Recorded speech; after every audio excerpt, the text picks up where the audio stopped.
Hey, welcome back. Today we're jumping right into something that's on pretty much everyone's mind: housing. There is a ton of action happening in Washington right now to tackle affordability, and we're going to break down what those moves are and, what they might actually mean for you.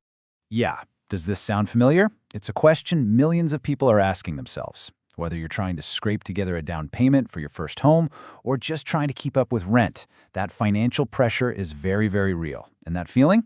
It's at the absolute heart of the debate raging in D.C. right now. And it's not just a feeling, right? This quote from the National Association of Realtors just hits the nail on the head. We've kind of moved past just talking about the housing market. Now it's a full-blown housing affordability crisis. And that sense of urgency is what's fueling everything we're about to get into. Okay, so how do we even begin to untangle all of this? Well, to make sense of it, we're going to look at it as a three-front response. First, what Congress is doing with new laws. Second, what federal agencies are doing with regulations. And third, how the Federal Reserve's big-picture economic policy is basically setting the stage for the whole shebang. So let's start with that first front, the legislative one. This is all about what's happening on Capitol Hill, what our elected reps are doing to pass actual laws aimed squarely at the housing market.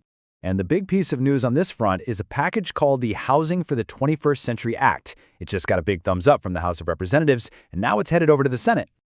Now, check out this vote count, 390 to 9. I mean, think about it. In today's hyper-partisan world, getting that kind of agreement on anything is almost unheard of. It really tells you just how seriously both sides of the aisle are taking this housing issue. So what's actually in this act? Well, it's designed to attack the housing shortage head-on by making it easier and faster to build new homes. It aims to cut through a lot of the regulatory red tape that can bog down new construction, and it gives banks a bit more wiggle room to fund local housing projects. The whole idea is pretty simple. We need more supply.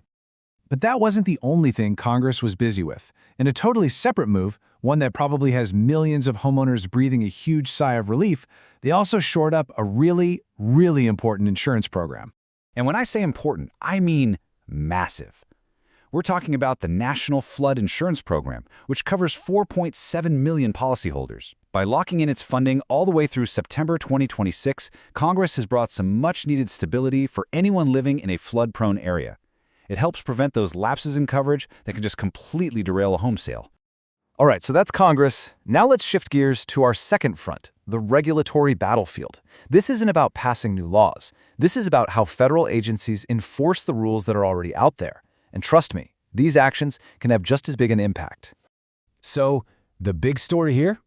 A rule from just this year, 2024, got repealed. This rule was all about holding the huge government-backed mortgage companies, Fannie Mae and Freddie Mac, accountable for their plans to promote fair and equitable housing. And as you can probably guess, this move has people talking from two totally different sides. The regulator, the FHFA, says they're just getting rid of unnecessary regulatory burdens. But on the flip side, you have advocacy groups like the National Fair Housing Alliance saying, whoa, hold on. They argue this move actually undermines significant efforts to boost home ownership, especially right now.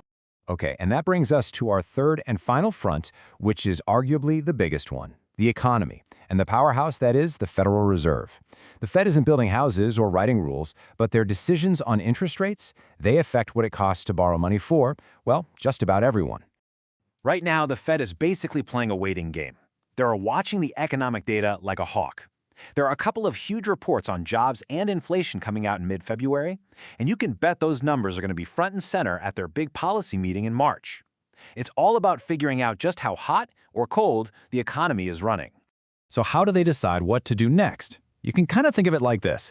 If the labor market starts to look weak, that's a signal the economy is cooling down. That gives the Fed a green light to maybe cut interest rates sooner to give things a little boost. But, and this is a big but, if inflation rears its ugly head again, all bets are off. Rate cuts get put on pause.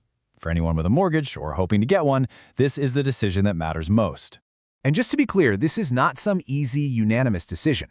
Far from it. At their last meeting in January, yeah, most members voted to keep rates where they are, but 2 members actually dissented. That split really shows you how much uncertainty there is about where the economy is headed. But if you want a little peek inside the thinking at the Fed, listen to this from Governor Michelle Bowman.